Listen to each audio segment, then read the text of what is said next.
आज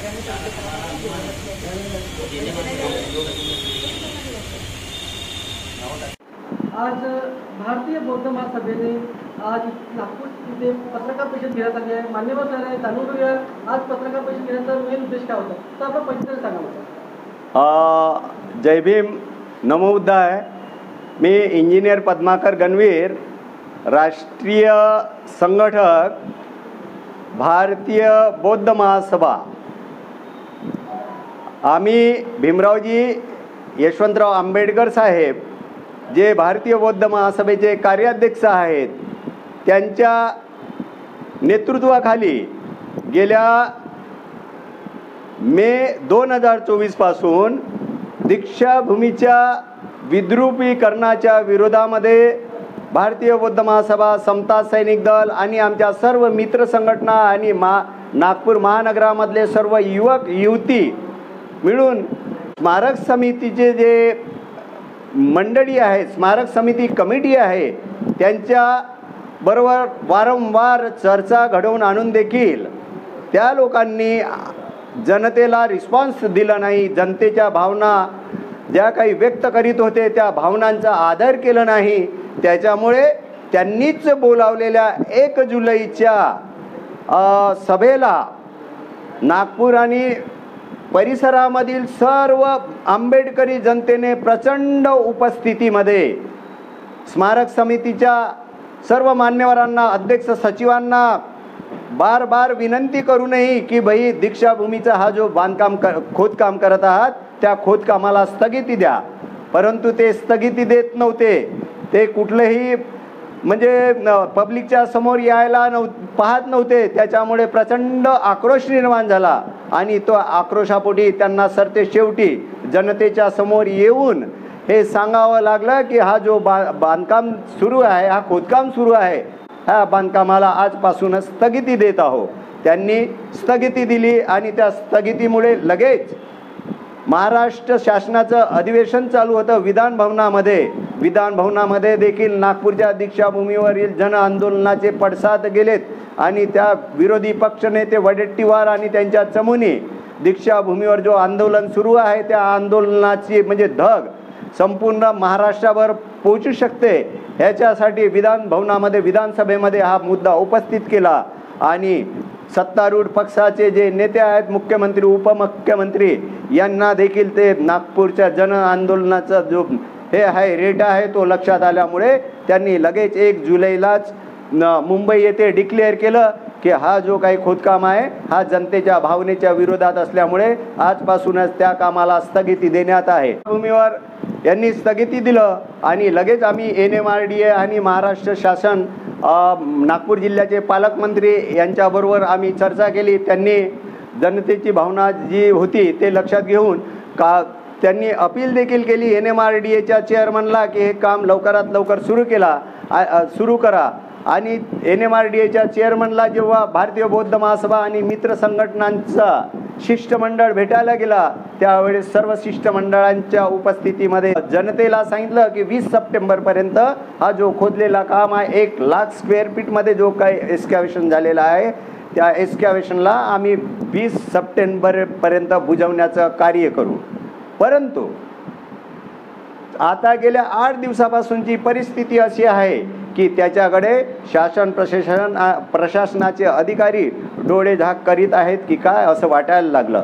कारण भरावाचं काम दीक्षाभूमीवर धम्मचक्र प्रवर्तन दिवस जवळच येत आहे आणि भरावाचं काम फार संत गतीने चालू आहे असं लक्षात आलं. आणि त्याच्यामुळे आमच्या भारतीय बौद्ध महासभा, समता सैनिक दलाच्या लोकांनी काल दिनांक 8 सप्टेंबर रोजी दीक्षाभूमीच्या खोदकाम भरावाच्या कामावरती जेव्हा जाऊन बघितलं तेव्हा काम बंद असल्याचं आढळून आलं. आणि म्हणून जनतेने पुन्हा अपील केली की जर अशा पद्धतीचं संत गतीचं काम होत असेल तर आपण मात्र आंदोलनाशिवाय पर्याय राहणार नाही. म्हणून आम्ही शासन प्रशासन आणि NMRDAच्या अधिकाऱ्यांना चेतावणी देऊ इच्छितो की 20 तारखेपर्यंत तुम्ही आमचे महाराष्ट्राचे संघटक भीमरावजी फुसे आणि आमच्या बाकीच्या पदाधिकाऱ्यांना लिखित स्वरूपात देखील दिलं की 20 सप्टेंबरपर्यंत भरावाचं काम पूर्ण होणार. परंतु तसं जर केलं नाही तर आम्ही NMRDA आणि जे काही पालकमंत्री असतील आणि जे काही आमचे संबंधित मंत्री असतील, दीक्षाभूमीवर जे दरवर्षी येऊन भाषण देण्यामध्ये स्वतःला धन्य मानतात, अशा मंत्र्यांच्या घरावर देखील आम्ही घेराव घातल्याशिवाय राहणार नाही. जनतेच्या भावना लक्षात घ्या आणि 20 सप्टेंबरच्या पूर्वी काम कसं पूर्ण होईल, भरावाचं काम, सपाटीचं काम, ते दबाईचं काम पूर्ण सुस्थितीत कसं होईल याच्यावरती लक्ष द्या. याकरिता आम्ही पत्रकार परिषदेचं आयोजन केलेलं आहे. आज विशेष पत्रकार परिषद घेण्यात आलेली आहे.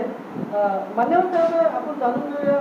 त्या ठिकाणी ज्याप्रमाणे आम्हाला 20 सप्टेंबरची तारीख दिली होती NMRDच्या अधिकाऱ्यांनी, ते बघता ते काम समतलीकरणाचं संत गतीने चालू आहे. आणि मला अशी शंका निर्माण झाली आमच्या भारतीय बौद्ध महासभेला की या ठिकाणी काही कट कारस्थान तर नाही व्हा की म्हणजे जेणेकरून आमची जनता चिडली पाहिजे, यांचा काहीतरी झाला पाहिजे या ठिकाणी वादविवाद स्मारक समिती आणि त्या तुमच्या पूर्ण दीक्षाभूमीवर आणि मग दीक्षाभूमीला बदनाम करायचं, असं काहीतरी कोणाचं षड्यंत्र आहे का. यामुळे पहिलेच आम्ही हे जागृती करून राहिलो की त्यांनी लवकरात लवकर याचं समतलीकरणाचं काम केलं पाहिजे. जर समतलीकरण काम होत नसेल आणि नाही झालं तर आम्ही घेराव केल्याशिवाय राहणार नाही. आम्ही लागून आहो, आमची नजर त्या कामावर आहे हे मात्र निश्चित. मी भीमरावजी पुसे, भारतीय बौद्ध महासभा महाराष्ट्र संघटक आणि विदर्भ प्रमुख. सोहळा जो आहे हा आंतरराष्ट्रीय सोहळा म्हणून मानला जातो आणि येणाऱ्या अशोक विजयादशमीच्या दिवशी म्हणजे गणेशाच्या पवित्र दिनाच्या दिवशी हा खूप मोठा सोहळा पाळण्यामध्ये मदत होते. त्या अनुषंगाने महिन्याभराच्या अगोदरपासून ही तयारी सुरू राहते आणि मीटिंग कलेक्टरपासून बाकी NITचे चेअरमन आणि बाकी विविध विभागातील जे लोक आहेत, अधिकारी जे आहेत, ते एकासोबत मीटिंग घेतात, म्हणजे विभागीय आयुक्तपासून सर्वच. तर त्यामध्ये आता समजा 20 तारखेपर्यंत तुम्ही जी डेडलाईन दिली आहे आणि 12 तारखेला प्रोग्राम आहे, कार्यक्रम आहे, तर याच्यामध्ये कलेक्टर्सची मीटिंग वगैरे असं काही झालेलं आहे का? हो, बरं. त्याकडे असं काही इन्व्हिटेशन आलं आहे का त्या पद्धतीने? हां, झालेलं आहे. आमच्या जे भारतीय बौद्ध महासभेचं आमचं जे शिष्टमंडळ आहे त्या माध्यमातून जी आमची कमिटी आहे, ती कमिटी स्मारक समितीच्या अध्यक्ष जे आहे भंते सुरेश ससाई यांना भेटलेली आहे. आता 3 दिवसापूर्वी आम्ही त्यांना स्मारक समितीला भेटले आहे. आणि तुम्ही जो प्रश्न केला आहे, 15 दिवसापूर्वी माझ्याकडे पूर्ण लेटर आहे, कलेक्टरला दिलेलं आहे, कमिशनरला दिलं आहे की आम्हाला भारतीय बौद्ध महासभेचा त्या ठिकाणी नियोजन कमिटीमध्ये आम्हाला त्या ठिकाणी समाविष्ट करून घेण्यात यावं म्हणून माझ्याकडे पूर्ण लिखित आहे.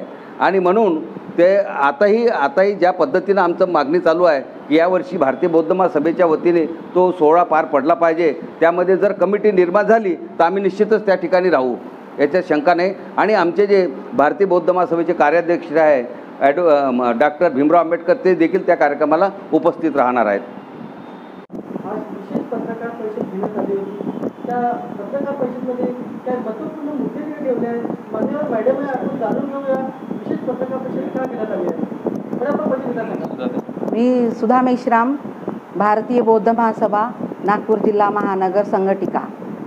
1 जुलैच्या आधीपासून जे विद्रुपीकरण करण्यात आलं आहे समितीतर्फे, दीक्षाभूमी समितीतर्फे जे विद्रुपीकरण केलं आहे ते आजपर्यंत ते बुजवलं नाही. कारण त्यांनी आम्हाला सांगितलं होतं की आम्ही 20 तारखेपर्यंत ते बुजवून देऊ आणि आजपर्यंत ते इतक्या संथ गतीने सुरू ते काम आहे की अजूनपर्यंत त्याचं काम अजून झालेलं नाही आहे. आणि आज आम्ही काल जेव्हा समता सैनिक दलाच्या तिथे आम्ही शिबिर घेतलं, समता सैनिक दलाच्या किंवा भारतीय बौद्ध महासभाच्या लोकांनी तिथे जाऊन बघितलं तर ते काम अजूनही झालं नाही आणि तिथे त्या दिवशी कोणीही कामगार नव्हते. म्हणून 20 तारखेपर्यंत जर ते समतोलपणा करण्यात आलं नाही तर आम्ही 25 तारखेला खूप मोठं जन आंदोलन उभारू आणि 1 तारखेला जेव्हा जे झालं होतं आंदोलन त्याच्यापेक्षा मोठ्या गतीने किंवा मोठ्या समूहाने आम्ही ते आंदोलन उभारू आणि शांतीने करण्याचा प्रयत्न करू की जर शांतीने न झालं तर आम्ही क्रांती करू शकतो. तर ते आम्हाला समतोल 20 तारखेपर्यंत आम्हाला ते समतोल जमीन दिसायला पाहिजे. आमच्या भारतीय बौद्ध सभेची मागणी आहे शासनाकडे